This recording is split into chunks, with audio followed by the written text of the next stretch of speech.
Well, Happy New Year, guys. Hope we're all doing good. Today, I wanted to talk a little bit about the upcoming release, All or Nothing, in about a week from now. So, on the trailer analysis, if you guys didn't catch it, they did reveal that the next map is going to be called the Thunderhead Peaks, widely speculated to be somewhere in this large square of the game, the Deldrimor Front. So today, I want to talk a little bit about the things I know about this area of the world through both Guild Wars 1 and 2, and speculate and present you guys what's actually really exciting about this region.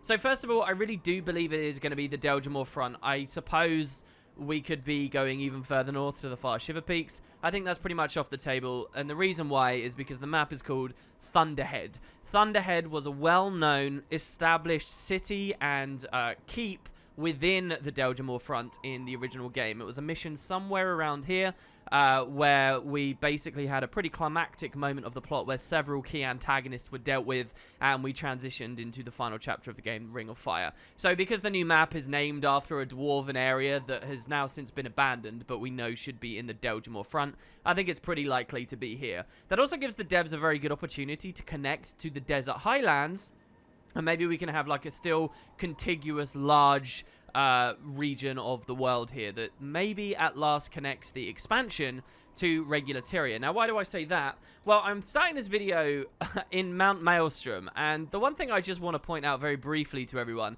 is there has for a long time existed in this small corner of this map at Judgment Waypoint, with Judgment Rock, a place that, you know, there's really very little going on. There's a heart NPC here, but you finish the heart actually out in the water.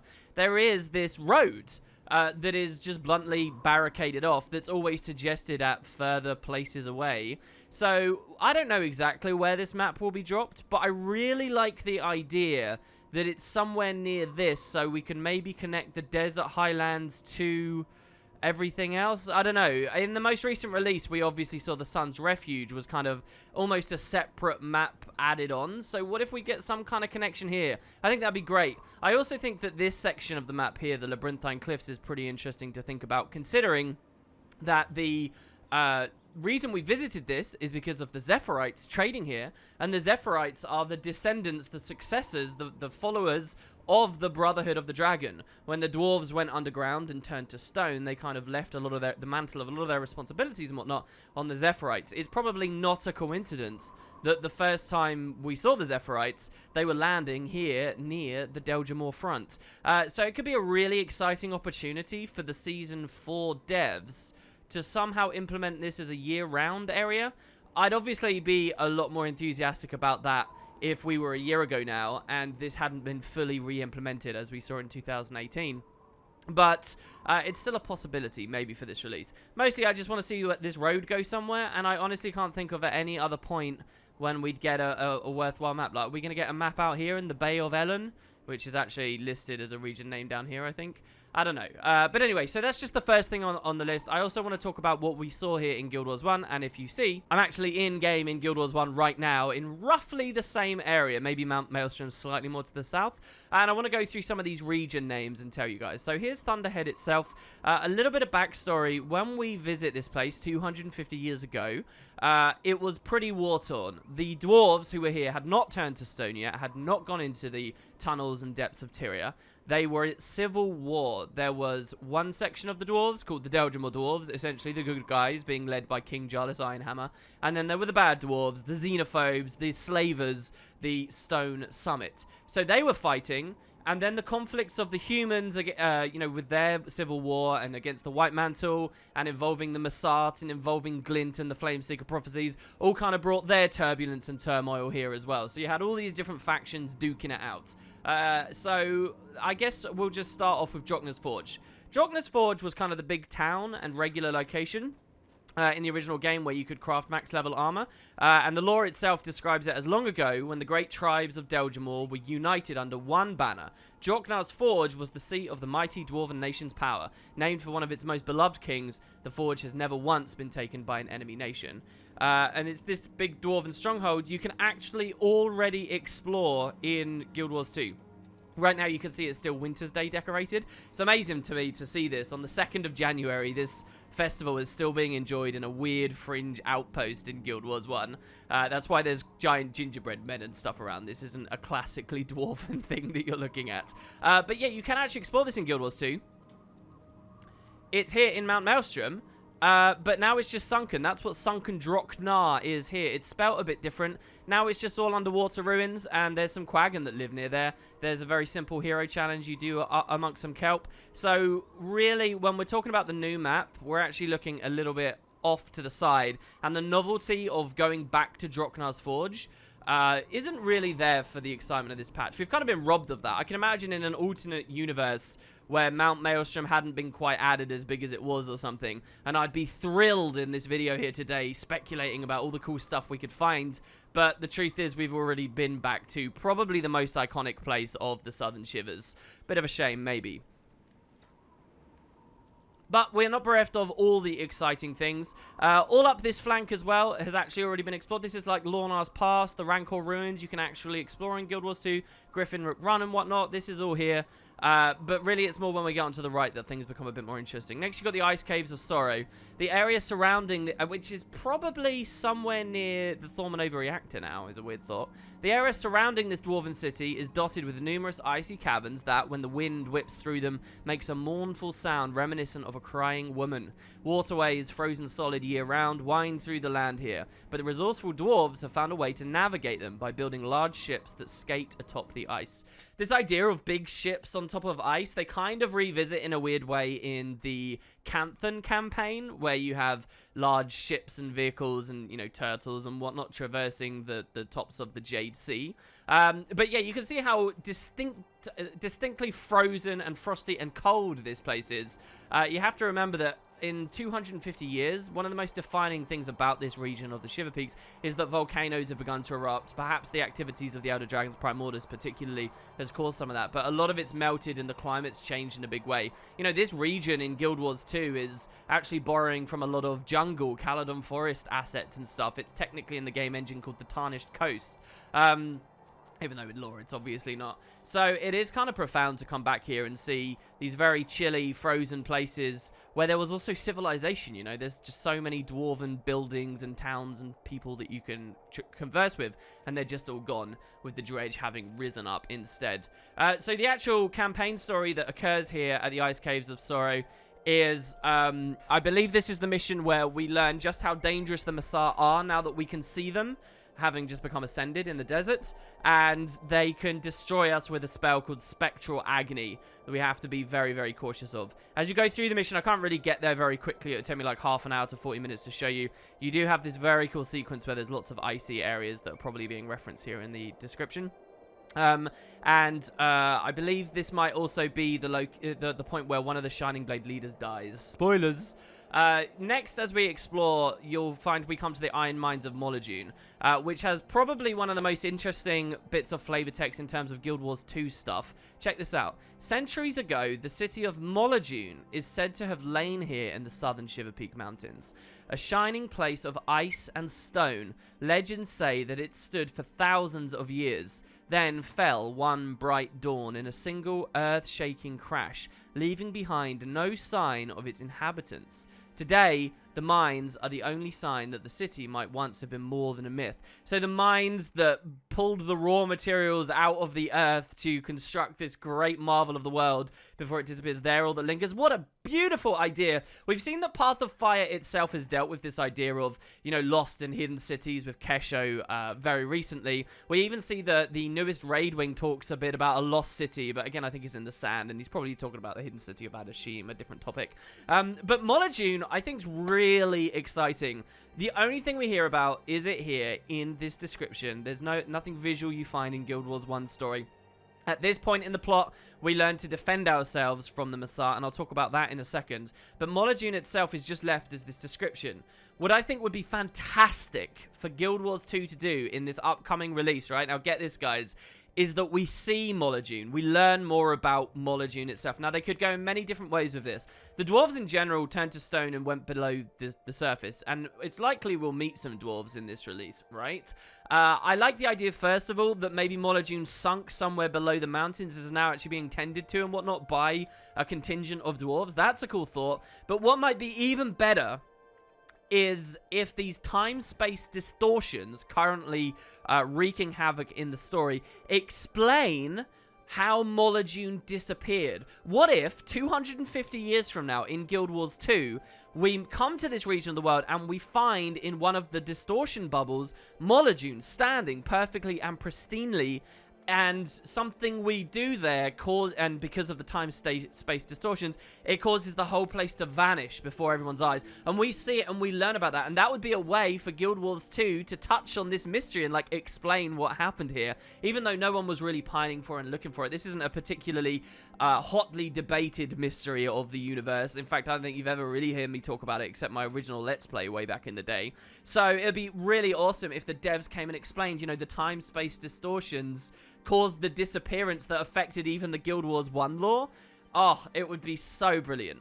And if you think that that's out of scope and weird and the devs shouldn't mess with time travel and whatnot like that, I understand, and I'm very flinchy of the paradoxes and whatnot as well. But you've got to remember, if you took the time to build the Requiem armor in the most recent release, we already have that stuff established and on the table, that there's weird time travel-y stuff where we go back in time and interact with these heroes and give them stuff that affects them later. I think that would be such a nice touch. It doesn't necessarily have to be a big part of the story journal, but just something to do in the map. Oh, and we would get to see what Molajune itself looks like. The Guild Wars 2 environment devs are really good at making these big epic scale locations, so I have some faith they do that quite well. Next, let's actually talk about the mission itself. So we find the defense for Spectral Agony in this area of the Shiver Peaks, and we do that by coming across one of the last surviving Seers. The Seers are one of the ancient races we demonstrably knew tried to fight against the Elder Dragons of the past and survived the last rising. They are the race that built the Bloodstone, these great receptacles for magic that the Elder Dragons couldn't break into, and they managed to hide some magic away from the Elder Dragons, so they starved and went back to... And they managed to hide some magic away from the Elder Dragons, which the races tapped into after they went back to sleep. We also had, through current events quite recently in Guild Wars 2, I say quite recently, it was over a year ago now, we had that whole thing with the anomalies, right? And after episode 1 of season 3 came out and there was the Bloodstone explosion, we started having the weird experiences when we went near the Mystic Forge and whatnot. We learned about the Shadow Stone, another construction of the Seers, which kind of boosted someone's magical power. That current event plotline never really went anywhere in the end, did it? Let's see, it's actually shuffled into its own category in the achievements now. Side stories, conservation of magic. I believe it was this selection here, or maybe it was anomalous occurrences.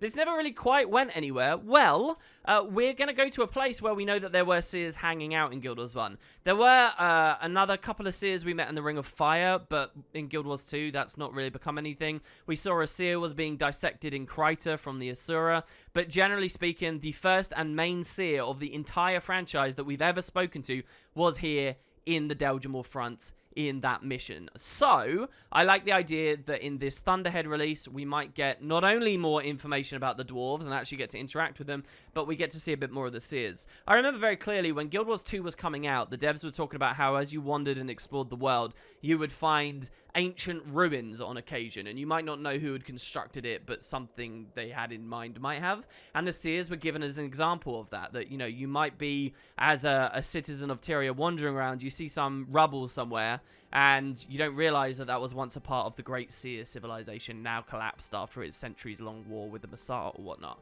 I just think that they've got such a big influence on the story in the world at the moment, and yet of all the ancient races have had so little to say and do. I mean, maybe the Jotun are a bit worse off than the Seers.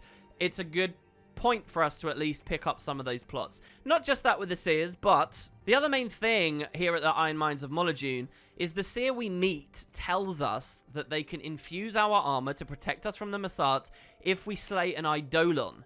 An ice creature, a beast of the southern Shiver Peaks. Eidolons haven't really been things in Guild Wars 2. There's actually a piece of gear, it's like a shield, that's called an Eidolon in Guild Wars 2.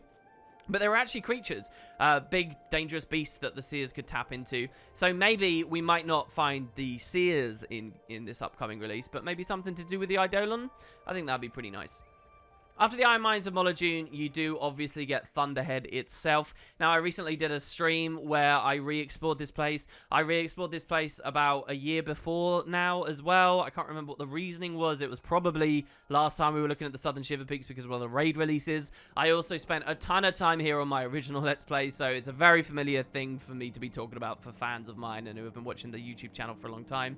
But Thunderhead, this was the climax. This was the final place. This is where we get to avenge Prince Ruik's death by defeating his murderer Dagnar Stonepate. This is where Confessor Dorian of the White Mantle is killed as well, and you actually find him honored in several places in Guild Wars 2.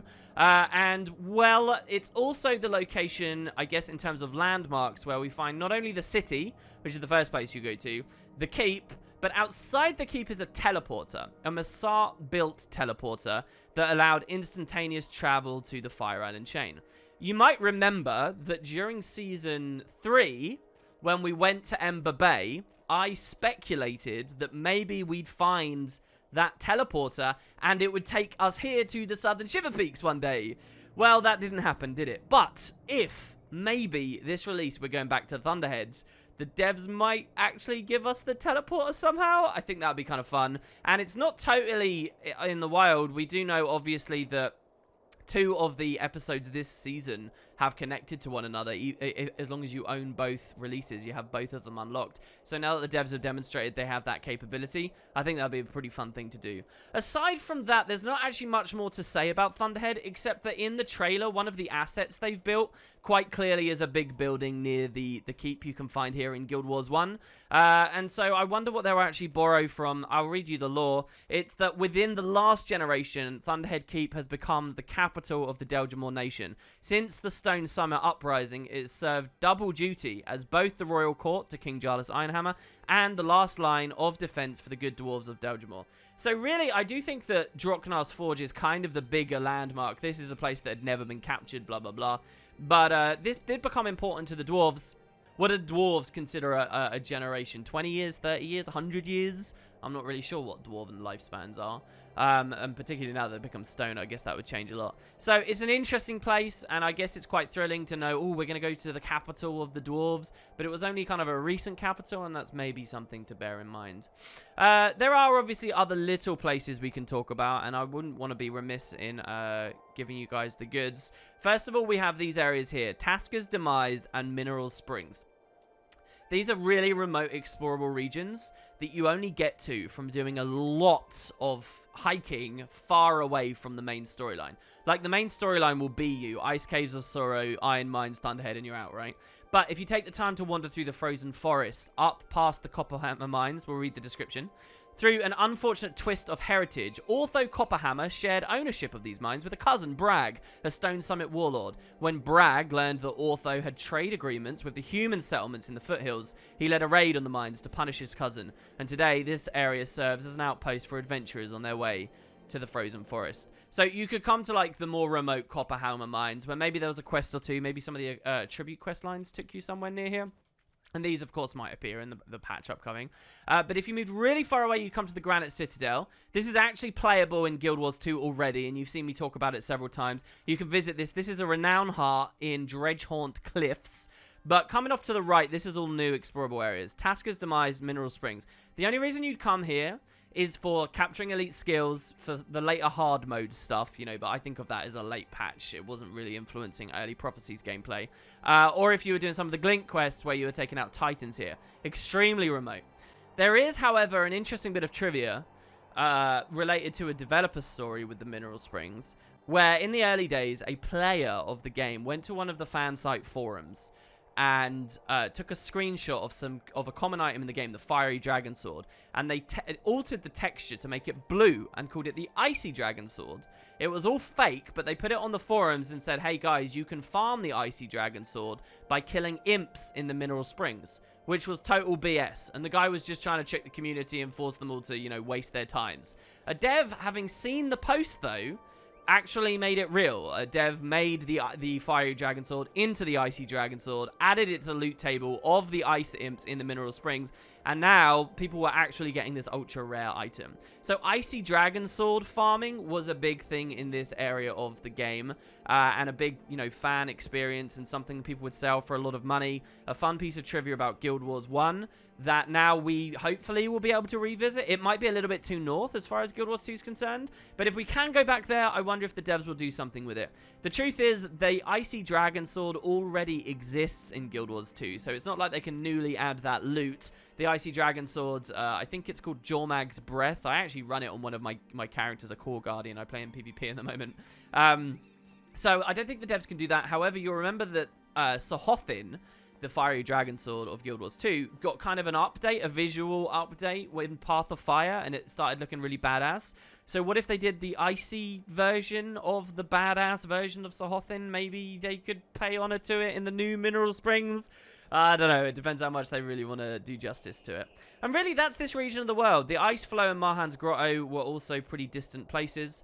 Marhan's Grotto, I always loved little outposts like this for what it's worth. Super far away. Here you can see I'm downloading files to enter it. This is actually on an ice lake. That's kind of funny. But yeah, so Marhan's Grotto, just a very remote dwarven place. I suppose since it's near the capital, it's not actually remote.